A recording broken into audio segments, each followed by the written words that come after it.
Ya, saya cuma kasihan, khawatir nanti orang-orang seperti itu baik diberlakukan kepada kami pribadi ataupun juga orang-orang lain ya yang banyak terjadi, resikonya tinggi. Hati-hati saudara-saudariku, kita itu ditunggu oleh kematian. Assalamualaikum warahmatullahi wabarakatuh. Alhamdulillah wassalatu wassalamu ala Rasulillah nabiyyina wa sayyidina Muhammad ibn Abdullah wa ala alihi wa sahbihi wa man walah wa ba'd. Saudara-saudariku, semoga video ini menemui kita semua dimanapun kita berada, dalam keadaan baik, dalam keadaan sehat, dalam keadaan diberi petunjuk oleh Allah Subhanahu wa Ta'ala untuk mendata dan menjalani seluruh aktivitas kita sehingga bernilai mulia dan berpeluang mendapati ridha dan cinta Allah Subhanahu wa Ta'ala.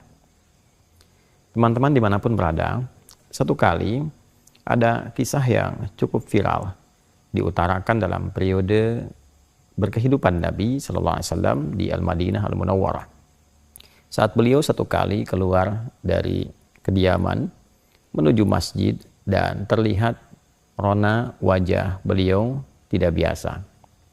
Ada kondisi yang menjadi catatan di antara sejarawan bahwa ada sosok tertentu di kalangan masyarakat pada saat itu yang gemar sekali membuat satu framing untuk mewujudkan satu konten yang tentunya diharapkan bisa diupload ke lingkungan masyarakat sehingga bisa ramai penyimaknya, ramai diskusinya, dan menyebar kontroversinya. Dalam suasana itu, terlihatlah keadaan Nabi yang tadi ditampilkan, sehingga sosok ini merasa bahwa ini peluang untuk membuat satu framing, membuat satu konten yang baru, dan mengemas itu menjadi sebuah informasi, sebuah kontroversi sehingga terkesan ramai di masyarakat. Entah tujuan apa yang diharapkan, tentu itu kembali kepada niat yang bersangkutan. Secara singkat, ia merasa bahagia dengan keadaan Nabi yang tengah dialami, dan dengan itu ia membawa pasir, ia kemudian seakan lempar-lemparkan seperti ini dengan kedua tangannya. Lalu ia mulai menyebarkan berita dengan framing yang dimaksudkan dan mengatakan Muhammad SAW telah menceraikan istri-istrinya. Muhammad SAW telah menceraikan istri-istrinya. Dan ini seketika cepat menyebar. Lalu tertangkaplah suasana itu oleh sahabat mulia Umar bin Khattab radhiyallahu ta'ala anhu. Umar yang menyadari framing yang jahat ini, konten yang tidak baik ini, lantas segera meluruskan. Dengan suara yang sangat tegas, menggelegar, beliau sampaikan bahwa Nabi Muhammad SAW tidak menceraikan istri-istrinya. Tidak benar. Muhammad SAW tidak menceraikan istri-istrinya. Tidak benar. Rasulullah SAW tidak menceraikan istri-istrinya. Atau kama qala Umar bin Khattab radhiyallahu ta'ala anhu. Dalam suasana itulah kemudian Allah Subhanahu wa Ta'ala menurunkan satu ayat yang sangat penting. Dan ayat ini kelak terletak di surah keempat An-Nisa di ayat ke-83. Ketika Allah Subhanahu wa Ta'ala berfirman, "Wa idza ja'ahum amrum minal amni awil khaufi adza'u bih walau radduhu ila rasuli wa ila ulil amri minhum la'alimahu alladhina yastanbituna minhum walaula fadlullahi wa rahmatuhu lattaba'tumus syaitan illa qalila." Teman-teman, Allah Subhanahu wa Ta'ala memberikan satu gambaran yang sangat penting lewat ayat ini dengan mengatakan wa idza ja'ahum amrum minal amni awil khaufi adza'u bih. Ada segelintir masyarakat yang memiliki satu aktivitas yang kontroversial. Dia suka membuat satu konten, dia suka memframing keadaan, tak peduli baik keadaan itu amnu awil khauf, keadaan yang sedang nyaman atau keadaan yang sedang menggelisahkan, yang penting punya konten. Ya, dan ketika mereka mendapati konten itu, wa idza ja'ahum amrun, ya apabila mereka mendapati peluang itu minal amni awil khauf, baik itu keadaan yang tenang-tenang saja atau sedang menggelisahkan, adza'u bih, mereka segera memframing itu untuk di broadcast. Ya, adza'u itu dari kata adza'a, akarnya dari kata idza'ah. Ya, idza'ah sekarang diterjemahkan dengan broadcast, ya, atau juga bikin ya upload, ditampilkan bentuk konten dan sebagainya. Kalau dulu bentuknya melalui syair-syair, kalau dulu bentuknya melalui publikasi-publikasi secara manual. Nah, dikembalikan. Lalu Allah memberikan satu pelajaran penting, pedoman bagi umat Islam yang memiliki iman dalam jiwanya. Nah, pedoman pertama, walau radduhu ila rasul wa ila ulil amri minhum la'alimahu alladhina yastanbitunahu minhum.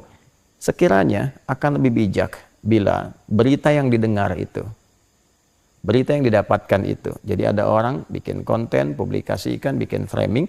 Orang-orang beriman itu tipikalnya tidak langsung menerima begitu saja. Dia cek dulu. Akan lebih bijak, kata Allah, sekiranya itu dikembalikan kepada sumber informasi utamanya. Karena tadi kisahnya tentang Rasul, coba cek ke Rasul, benar nggak berita itu? Atau wa ila al-ulil amri, ya, atau kepada yang punya otoritas. Yang punya otoritas di sini, ya kalau kita sekarang yang mengatur jalur informasinya, dicek urutannya kemana, dicek ini sumbernya dari mana, dicek ini frekuensinya apa, dicek urutan-urutannya kemana. Nah, sehingga ketemu secara keseluruhan, tersimpulkan dengan baik, oh paham maksudnya apa. Oh ini secara konteksnya seperti ini. Oh ternyata tidak seperti yang disampaikan. Sehingga kesimpulan itu bisa diambil dengan sempurna dan baik. Nah, di bagian terakhir, ini ada sesuatu yang sangat penting untuk kita garis bawahi ketika Allah mengatakan walaula fadlullahi wa rahmatuhu lattaba'tumu syaitana illa qalila. Kalau bukan karena rahmat Allah dan keutamaan yang Allah berikan pada insan yang beriman, tentu provokasi yang ditampilkan oleh orang-orang yang terjebak godaan setan ini, bahkan di situ setan ditempatkan sebagai objek. Ya, jadi orang-orang yang seringkali memframing, seringkali membuat konten-konten dengan tujuan-tujuan yang tidak baik, hanya untuk keramaian, hanya untuk mendapatkan perhatian, kontroversi dan sebagainya, itu disifati oleh Al-Quran dengan sifat yang sangat tegas. Ya, perilaku yang menyimpang, yang selayaknya tidak dilakukan kecuali oleh setan. Nah, ini jadi persoalan.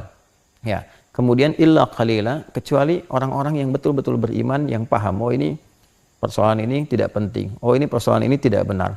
Jadi ada segelintir orang yang Allah tanamkan pada jiwa mereka yang tidak peduli dengan hal-hal yang demikian.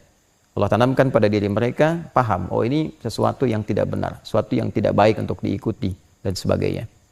Nah, namun penting untuk kita ketahui bahwa dalam beberapa kaidah yang mengiringi penafsiran ayat-ayat Al-Quran, ada satu bagian yang sangat penting sekali untuk kita ketahui bersama, bahwa jika terjadi satu peristiwa, tidak disebutkan siapa namanya, kapan kejadiannya, maka ini berpotensi peristiwa dimaksud akan terjadi lagi di masa depan. Dengan substansi yang serupa, dengan cara yang berbeda. Caranya tidak sama, waktunya tak serupa, tempatnya bisa berbeda, perangkatnya tidak sama, tapi substansinya serupa. Yaitu ada framing yang tidak baik, ditujukan dengan cara yang tidak benar, hanya untuk mendapatkan hal-hal yang kontroversial. Entah niat kembali kepada pemiliknya dan pembuatnya masing-masing. Apakah dunia, apakah perhatian. Nah, dalam konteks kekinian, perangkatnya bisa berubah. Media sosial, bisa YouTube, bisa Instagram, bisa Facebook, bisa macam-macam. Tujuannya kembali kepada pembuatnya masing-masing. Tapi prinsipnya ada sesuatu yang serupa. Senang banget kalau ada konten-konten tertentu yang kira-kira bisa jadi kontroversi. Ya, senang banget memframing sesuatu yang kira-kira menjadi perdebatan, jadi rame. Tujuannya kembali ke masing-masing.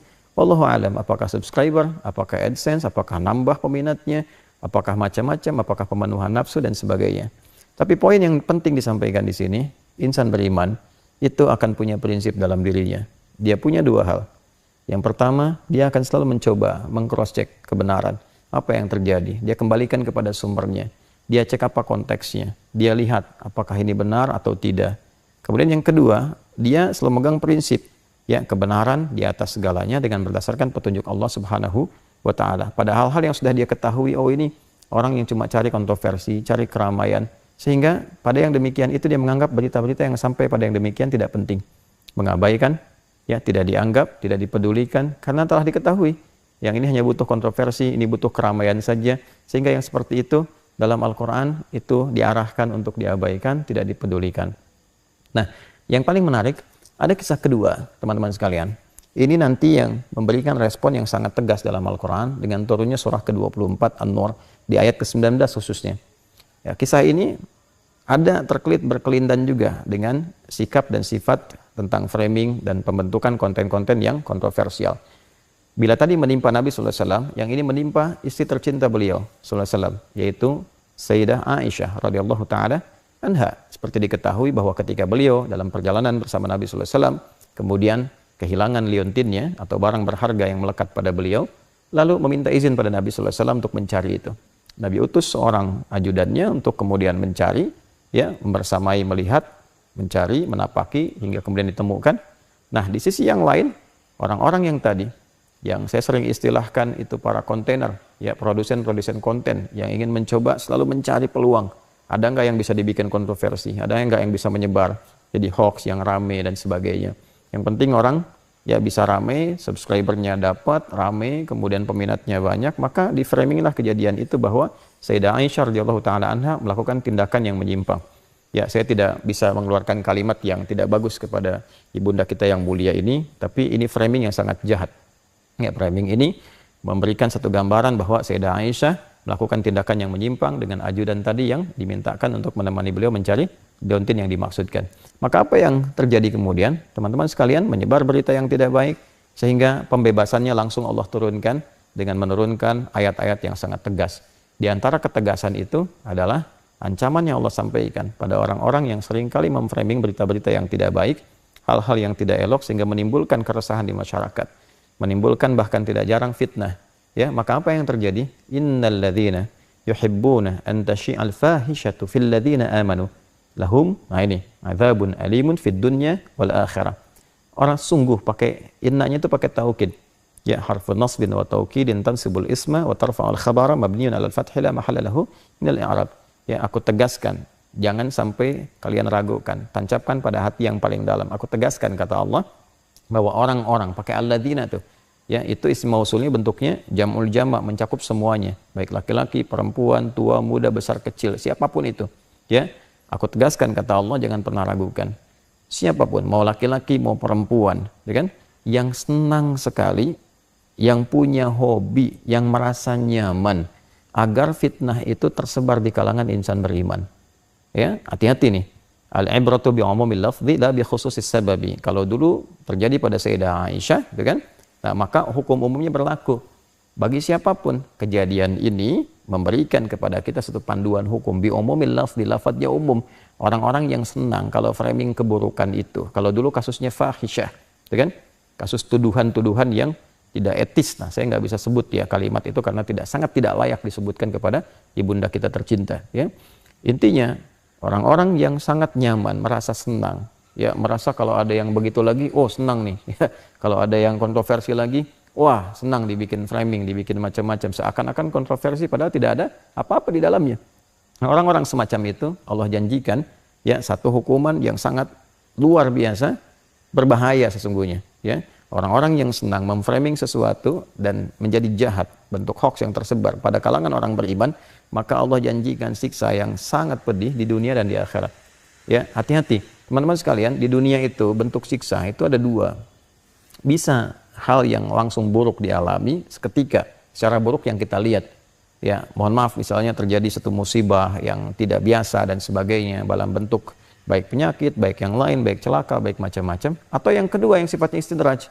Ya, istidraj itu paling bahaya. Sanastadrijuhum min haitsu la ya'lamun. Ini paling bahaya karena nggak ngerasa bahwa itu salah. Akhirnya yang terjadi apa? Bikin konten lagi. Ya, cari lagi, di framing lagi seakan-akan ini ada orang-orang yang sangat berbahaya, dibikinkan framing, ditampilkan. Nah, orientasinya wallahu a'lam kembali ke masing-masing, tapi jadi hobi. Nah, ini yang paling bahaya. Karena tak terasa bahwa itu salah. Sehingga kalaupun dapat, kalaulah dibuat di YouTube dapat AdSense, nah itu jadi haram.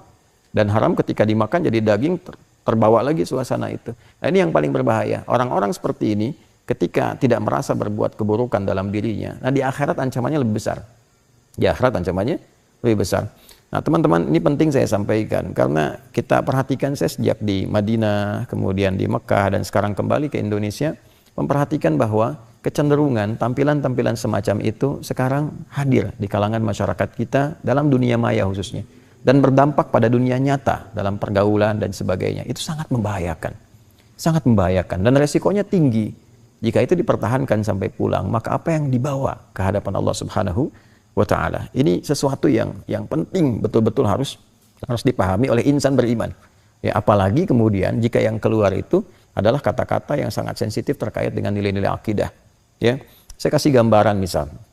Ada beberapa framing yang saya perhatikan dan sampai beritanya bahkan sejak saya berada di Madinah.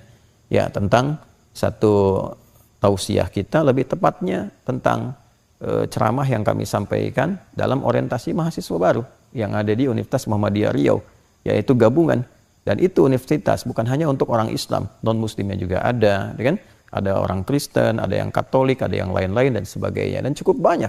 Dari 2.500 itu ada 800 ya kurang lebih yang non-muslimnya, yang pada saat itu menjadi angkatan awal yang masuk itu ada 160 bergabung keseluruhannya. Acaranya sangat jelas, sangat tidak ada masalah, bahkan disatukan juga dengan satu kegiatan dari Majelis Tabligh Muhammadiyah, ya. Dan semua baik-baik saja. Tapi framing-framing ini kemudian terjadi, dan saya melihat ada kata-kata yang sesungguhnya sangat berbahaya konsekuensinya. Ini saya mengingatkan, mumpung masih di dunia, ya bagi saya tidak akan banyak pengaruh. Karena saya mempertanggungjawabkan semua yang telah disampaikan, dan semua hadirin di sana melihat, ya, dan yang menyaksikan juga ada, dan orang-orang yang hadir, yang tahu, paham konteks dan sebagainya, tidak ada sesuatu pun yang berseberangan atau bertentangan dengan nilai akidah.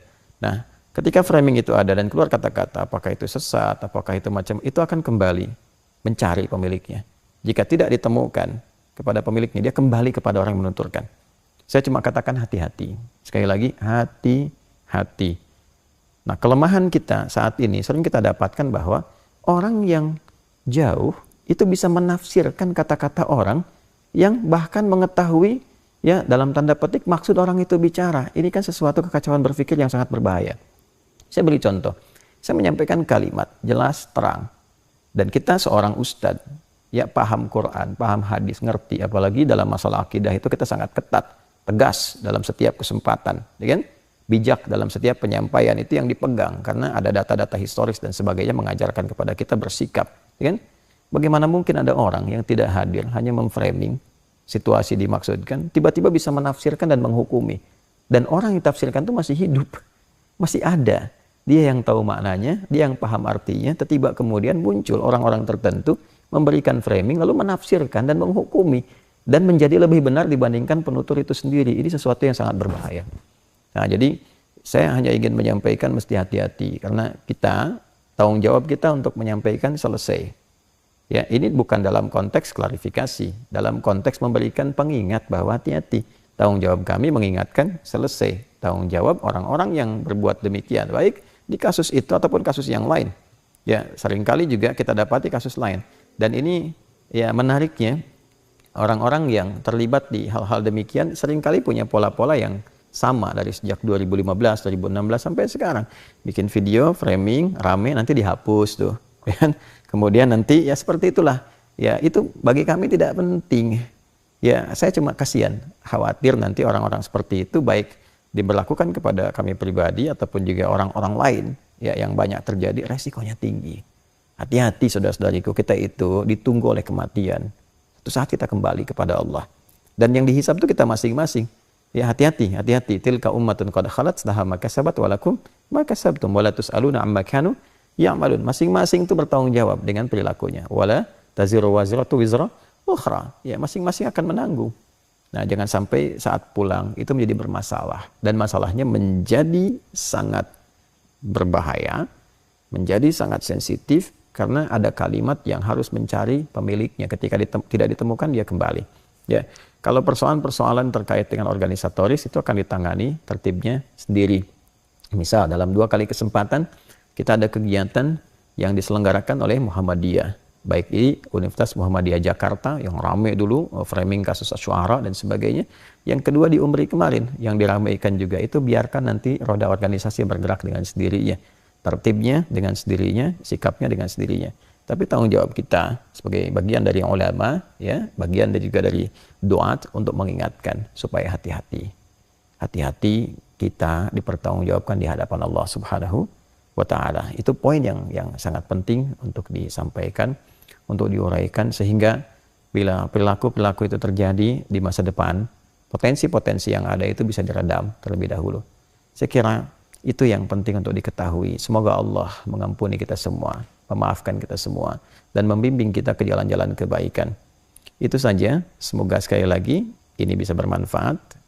Semoga Allah memaafkan kita, merahmati kita.